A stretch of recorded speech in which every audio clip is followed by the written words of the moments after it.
Hola a todos de nuevo, bienvenidos a Terror Desconocido. Hoy voy a comentaros la película Martin, película dirigida por el gran maestro y genio del cine de terror George Romero, y me parece una auténtica joya. Esta es una auténtica joya, es de las más desconocidas de su filmografía, pero es una auténtica joya, es reivindicar, y una de las películas de vampiros, si es que se puede así denominar el subgénero de esta película, de vampiros más originales que existen, y yo creo que es la película de vampiros más perturbadora que he visto. De verdad que es una película muy perturbadora. Bueno, nos cuenta la historia de un joven llamado Martin que él cree que es un vampiro.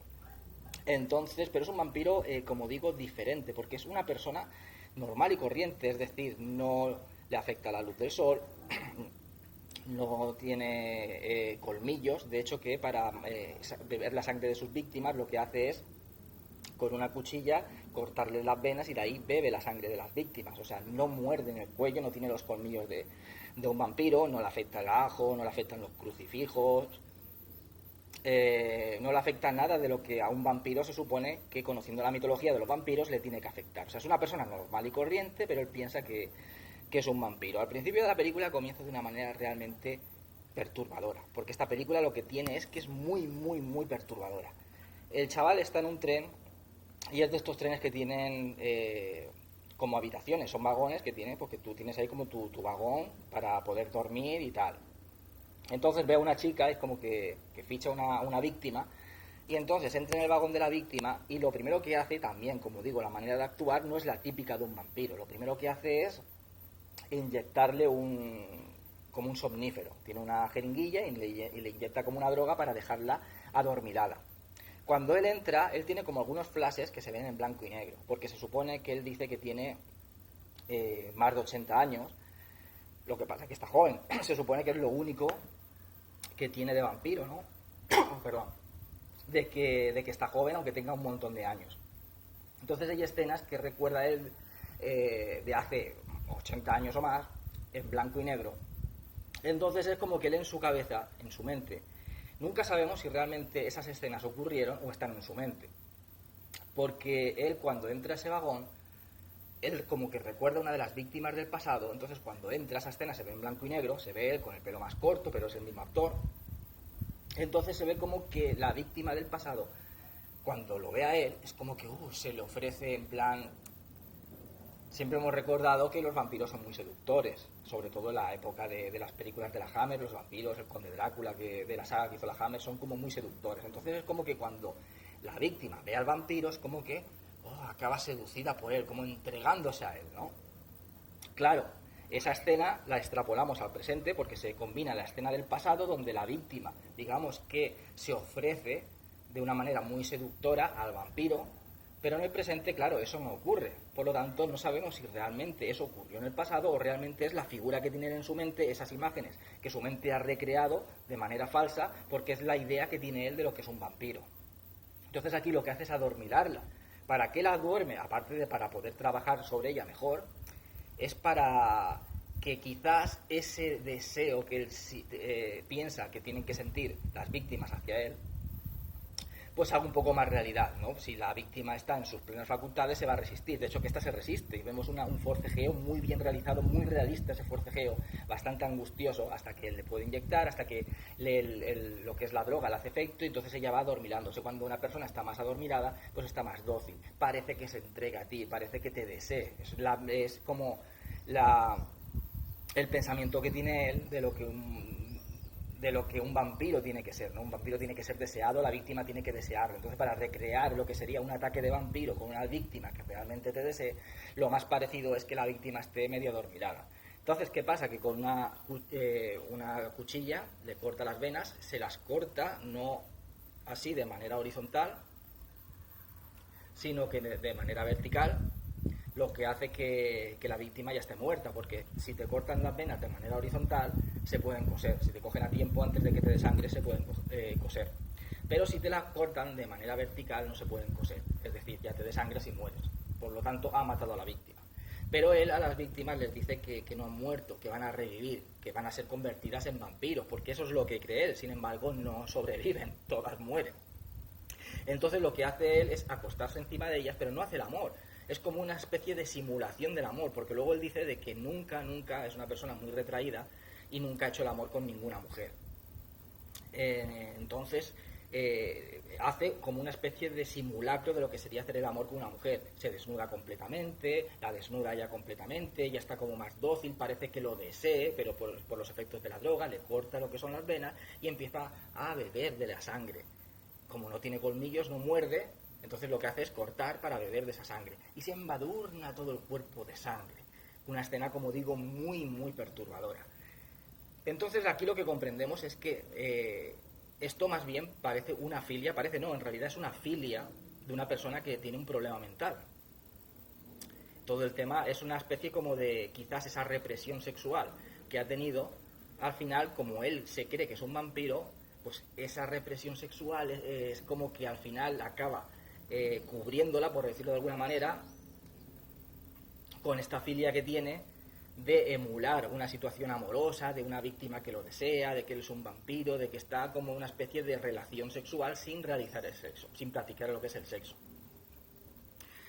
Entonces aquí tenemos, como digo, una película muy original en cuanto al tema del vampiro. Lo primero es que nunca sabemos si este chico es un vampiro de verdad, aun con otras características. A lo mejor lo que nos ha enseñado el cine es mentira. Él llama a unos locutores de radio, un programa de radio, diciendo que el conde se hace pasar por se pone el seudónimo del conde. Entonces él dice que todo lo que es un vampiro, que todo lo que hace y tal. Y él cuenta de que todo lo que vemos en las películas es falso, es mentira. Puede ser a lo mejor de que en realidad el vampiro no le afecte la luz del sol, como nos han contado, ni le afecten los ajos, ni le afecten los crucifijos, que todo eso sea una mitología que se ha formado, pero que sea todo mentira. Y que en realidad él sí que sea un vampiro y que tenga más de 80 años, aunque parezca un chico de 20. Puede ser que sea verdad. Pero aquí lo que vemos es un vampiro más humano. Es como una persona humana, un chaval, pero que simplemente bebe la sangre de otras personas. Entonces, para hacerlo, como no tiene colmillos, pues ya es algo totalmente diferente a cualquier otra película de vampiros. Aquí lo que tiene que hacer es drogar a las víctimas porque no tiene una gran fuerza, no tiene ese magnetismo que las hipnotiza, ese magnetismo sensual de los vampiros, tiene que drogarlas, tiene que cortarles porque no puede morderlas, porque no tiene colmillos y beber su sangre. Entonces todo al final se convierte como una especie de filia sexual de una persona que tiene una enfermedad mental y que cree que es un vampiro. Pero como digo, la película juega con esa ambigüedad en que puede que sea a lo mejor un vampiro de verdad y tenga razón y necesite esa sangre, o puede que sea un enfermo mental que crea ser un vampiro, porque él dice que cuando tiene esa apetencia de sangre, que no siempre, es como que va en épocas, hay un momento en que le apetece beber sangre. Entonces es como que en ese momento es que se pone nervioso, oye como su voz, Martin, Martin, Martin, Martin, pero también eso lo oyen, no sé qué, oyen voces los esquizofrénicos y tienen ideas falsas de una realidad los esquizofrénicos. Entonces no indica eso de que sea un vampiro. Y entonces cuando le sucede eso es como que la luz del sol le molesta. No le afecta, no lo quema, pero sí que le molesta un poco más. Pero puede ser todo que esté en su mente. La mente es algo realmente complejo y puede crear muchas realidades abstractas. Entonces puede ser incluso que todos esos recuerdos que tenga de ese pasado pues sea todo falso, sea producido por su mente. Porque aquí juega también la película con que él va a vivir a casa de su primo, un primo que es muy anciano. En un principio te cuesta creerte que sean primos porque dices, como una persona tan anciana no tiene un primo tan joven, que puede ser, oye, no pasa nada. Pero, no sé, cuesta un poco creer, ¿no?, de que se diferencien tanto en edad un primo de otro. Pero claro, se supone que él tiene más de 80 años, entonces en realidad él sería mayor aún que este primo. Entonces va a vivir a casa de este primo con la hija del primo. Entonces el hombre este, que hace una especie de, como de Van Helsing podríamos denominar, él cree que es un vampiro, pero él tienen dos ideas diferentes de lo que es un vampiro. O sea, el hombre este, igual que los padres de él, que se supone, bueno, ahora que el chico lo ha recogido este hombre como para vigilarlo, se supone que hay una maldición en la familia y que cada X tiempo pues nace uno de la familia que es un vampiro. Y el hombre más anciano de la familia siempre reconoce al vampiro. Entonces, cuando nació Martin, pues el más anciano reconoció de que este chico era un vampiro. ¿Qué pasa? Que lo tienen como si fuera como la mitología. Ellos entienden el vampirismo como la mitología que todos conocemos, pues gracias al cine sobre todo. Entonces, pues piensan de que es algo mágico, de que es algo sobrenatural, de que es algo, es una maldición, algo demoníaco, una maldición que el demonio les ha creado para ellos, que el demonio les ha echado. Sin embargo, el chaval entiende ese vampirismo, él también cree que es un vampiro, pero entiende el vampirismo de otra manera. El chaval cree que está enfermo, que tiene algún tipo de enfermedad que le hace desear beber sangre y que esa enfermedad hace que tarde mucho en envejecer. No es que no envejezca, pero que tarde mucho. Entonces tiene 80 años y parece que tenga 20 y a lo mejor pues para poder vivir, no eternamente, pero sí que podría vivir a lo mejor pues siglos. Pero tiene esa necesidad de beber sangre. Él lo ve como una enfermedad, el chaval. Y los familiares, tanto este primo como pues, sus padres en su día y todo, lo ven como algo sobrenatural. Vale, como digo, nunca se explica bien, ni se deja entender bien, porque la hija del hombre este es una chica con una mentalidad más abierta, más moderna, de una época más actual, entonces ella no cree en todo eso, cree que al final el chico está enfermo mentalmente y de que están ayudando a crear esa enfermedad, porque a lo mejor es eso, a lo mejor el chico tiene una enfermedad mental o al final ha desarrollado una enfermedad mental, porque hay veces que no naces con ella, sino que con el tiempo la desarrollas por algún motivo, y aquí el motivo, el caldo de cultivo ha sido desde pequeño, pues le han dicho que él es un vampiro, un Nosferatu, un no muerto desde su tierra. Supone que vienen de algún país de Europa del Este, puede ser Rumanía, puede ser Hungría, Bulgaria. Entonces se supone que desde pequeño pues le han dicho que él es un vampiro, siempre teniéndolo vigilado. No pueden matarlo porque se supone que, según dicen de la maldición, no pueden acabar ellos con el mal, sino que tienen que tenerlo controlado para que no mate a nadie. Y es como que la vergüenza de la familia, siempre que aparece en un miembro de ellos que ha nacido siendo un Nosferatu, siendo un vampiro. Entonces, claro, si una persona desde pequeño ya le está diciendo que es un vampiro, que se tiene que alimentar de sangre, que tal, que cual, pues esa persona puede ser que al final se lo crea, al final desarrolle una enfermedad mental, o haya nacido incluso con esa enfermedad mental, y encima esté apoyado y aumentado cuando te dicen que eres un vampiro, que necesitas sangre. A lo mejor él ha creado toda esa paranoia, a lo mejor no es tan anciano, el hombre este ha vivido en Estados Unidos mucho tiempo, y luego el chaval este se lo han mandado y le han dicho, no, que este tiene más de 80 años, o lo que ha dicho el chaval, y a lo mejor no lo conocía de antes, no lo sé, no se llega a saber en realidad si es cierto esos recuerdos que tiene él, pues en su país de origen, en castillos, un poco todo más peliculero, lo que hemos visto en las películas, ¿no? Vemos que los recuerdos que tienen en blanco y negro, pues son como en castillos, en lugares pues de una época como muy atrás en el tiempo. Pero puede ser que a lo mejor todo eso se ha alimentado pues por las cosas que le han dicho, porque le han dicho que él pues es un vampiro, que tiene un montón de años. Él a lo mejor en la mente, como digo, es algo realmente extraordinario, que no es comprensible aún hoy día.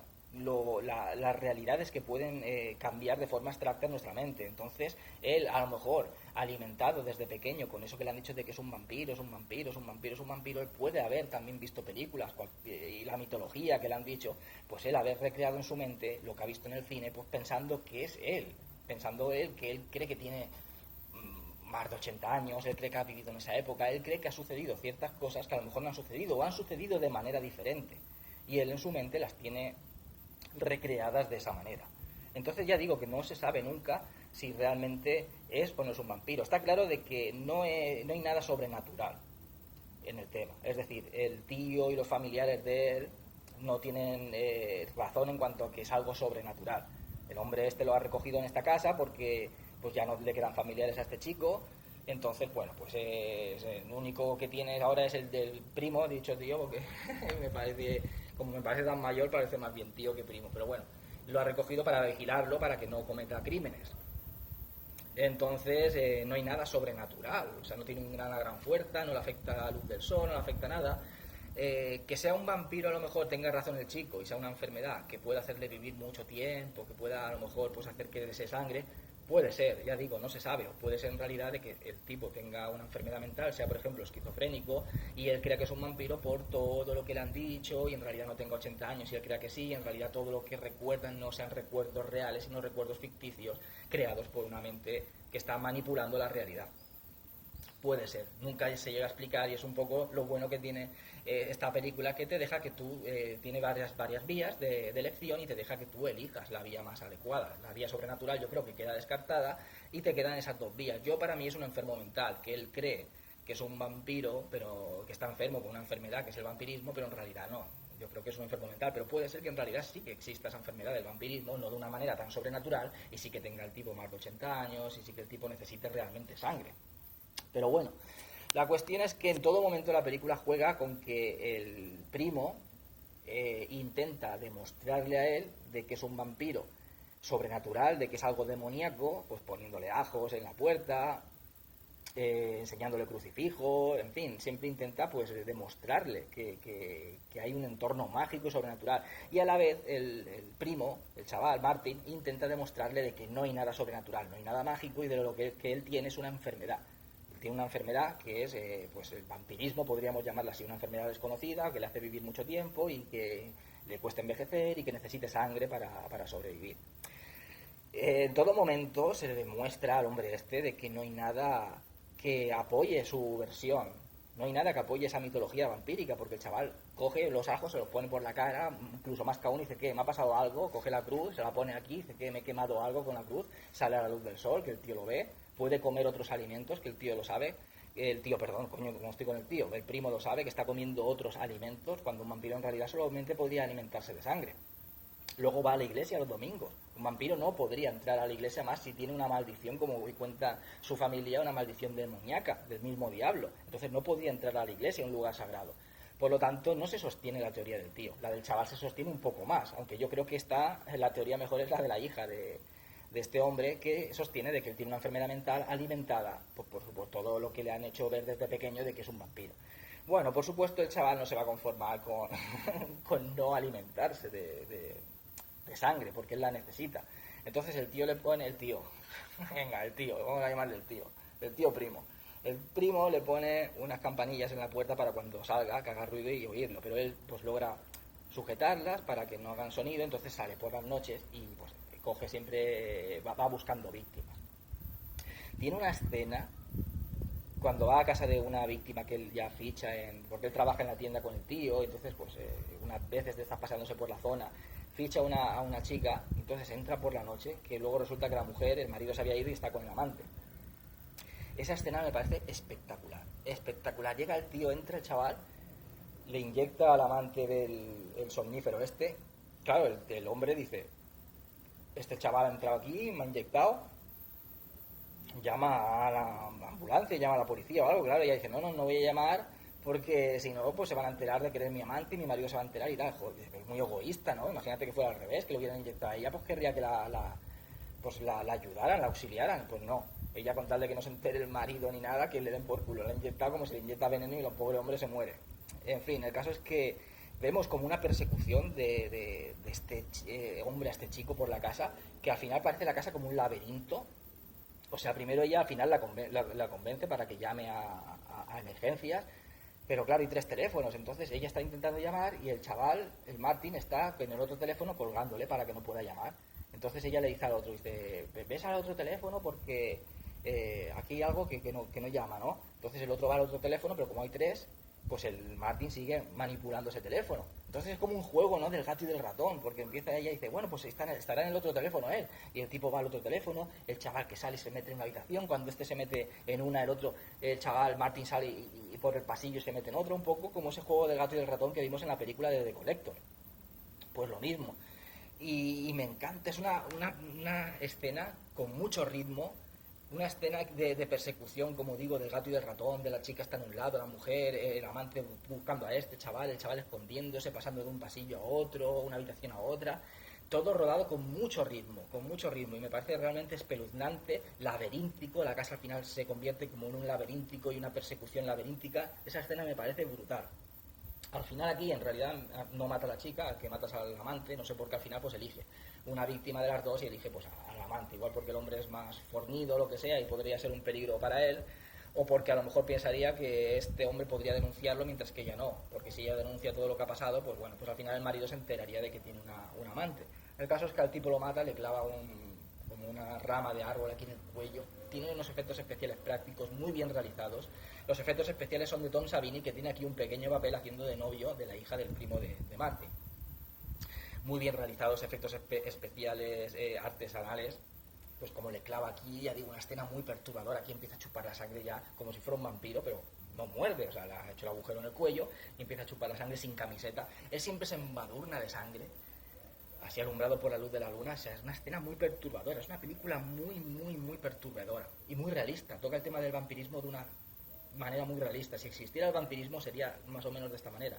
No se convertirían en murciélagos, ni en lobos, ni les afectaría la luz del sol, ni los ajos, ni nada. Sería de una manera tan realista como lo que se ve en esta película. Y luego pues tiene ya como una especie de relación con una mujer también que es casada, pero como que el marido pasa de ella, y la mujer es como que se siente enferma porque no puede tener hijos.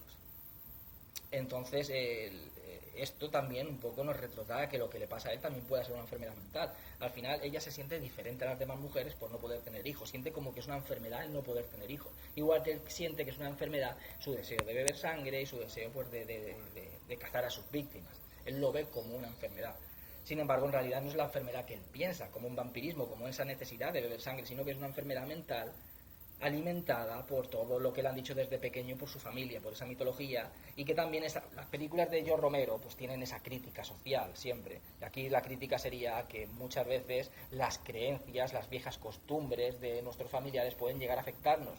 El no progresar, porque una cosa es mantener ciertos elementos de tu cultura, mantener el pasado está bien, recordar el pasado es perfecto para no repetir los errores del pasado, pero ahí está la palabra, no repetir los errores del pasado. Si tú estás anclado en una cultura pasada, en una mitología pasada y no te abres a los tiempos modernos, puedes afectar a las generaciones que nazcan en esos tiempos modernos, limitándoles. Entonces, la crítica es esa, aparte de que también al tener una mente tan cerrada, cuando una persona tiene problemas, como es este chaval que tiene problemas mentales, en vez de hacer lo correcto, que sería llevarlo a un psiquiatra y a un psicólogo, sin embargo, pues alimentan la mitología de que es un vampiro, de que el demonio, de que tal y de que cual. No le ofrecen la ayuda que necesita. Entonces ahí está la crítica, que muchas veces los enfermos mentales no les ofrecen la ayuda que necesitan sus familiares porque se niegan, la negación de que están enfermos mentales o la vergüenza de que no, es que mi familia, ¿cómo va a estar mi hijo, mi hermano, mi padre con una enfermedad mental? Entonces él no tiene la ayuda que necesita y por no tener esa ayuda se cometen los crímenes que se cometen. Crímenes que él no comenta los crímenes, pero él siempre va hablando sobre todo el tema del vampirismo en este programa de radio.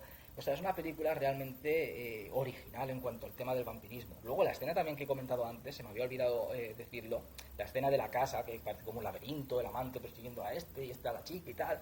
Él a la vez va recreando una escena del pasado, de cuando mató a una víctima en el pasado.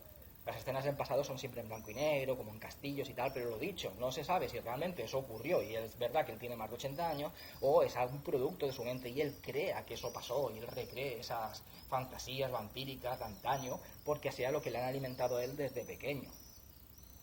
En fin, al final de la buena, voy a hacer un pequeño spoiler simplemente para comentar el final porque me parece realmente espectacular el tramo final. La película es una maravilla, es una auténtica joya, una película con una gran crítica social, una película que cuenta, aparte de perturbadora, el tema del vampirismo de una manera muy original y muy realista. Es una película muy realista en todos los aspectos, los ataques, cómo mata a las víctimas. Así sería como un vampiro real, humano, podría matar a sus víctimas. Tiene incluso hasta el chaval se aguasea del primo, vistiéndose como del conde Drácula, con capa y unos colmillos falsos y tal. Y, y bueno, es una película que ya digo, que sobre todo tiene esa crítica a los pobres, a las pobres personas que sufren enfermedades mentales, que no tienen oído, incluso hoy día no tienen ningún oído que les escuche, no tienen voz, no tienen voz. Muchas veces es como, pues lo ocultan los familiares, avergüenzan los familiares, no lo entienden los familiares, no son comprendidos, no son entendidos, o lo malinterpretan todo, como el caso de esta familia, en fin, y entonces pues son películas que tienen esa carga de crítica, al igual que el cine de John Carpenter, el cine de Tom Hooper, de Wes Craven, películas que tenían muchas de ellas cierta carga crítica. La película está genialmente dirigida, es una película con un corte muy experimental. Al principio George Romero era muy experimental en sus películas, hay mucha cámara en mano, como también hizo en la de La Noche de los Muertos Vivientes. Luego tiene pues muchos primeros planos a los ojos, muchos planos detalles, de objetos, sobre todo. Tiene algún que otro zoom, muchos planos en picado y en contrapicado, y luego tiene también unos... coloca la cámara de una manera que, por ejemplo, los pasillos se ven mucho más largos de lo normal. Por eso la escena de la casa, de esa persecución, parece muy laberíntica, porque los pasillos parecen mucho más largos de lo normal. Y a veces pone la cámara también en ángulos que como que deforman la imagen, la hacen más angulosa, haciéndole un aspecto un poco como más onírico. Las escenas del pasado en blanco y negro, pues juega muy bien con el juego de luces y sombras, dándole un aspecto bastante expresionista.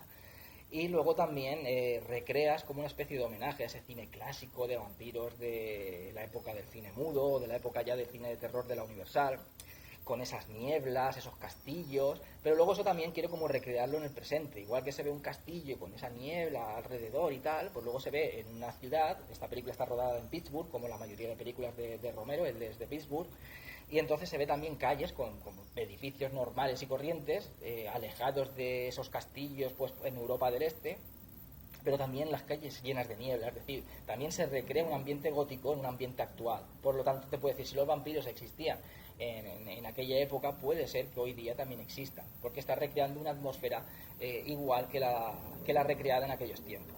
En fin, película recomendadísima al 100%, una auténtica joya que no podéis perderos del gran maestro y genio del cine de terror, George Romero. En fin, película con spoilers ahora. O sea, película recomendadísima al 100% y ahora va una pequeñita parte con spoilers. La mujer de esta que se vuelve amante de él, es la primera vez que él tiene relaciones sexuales.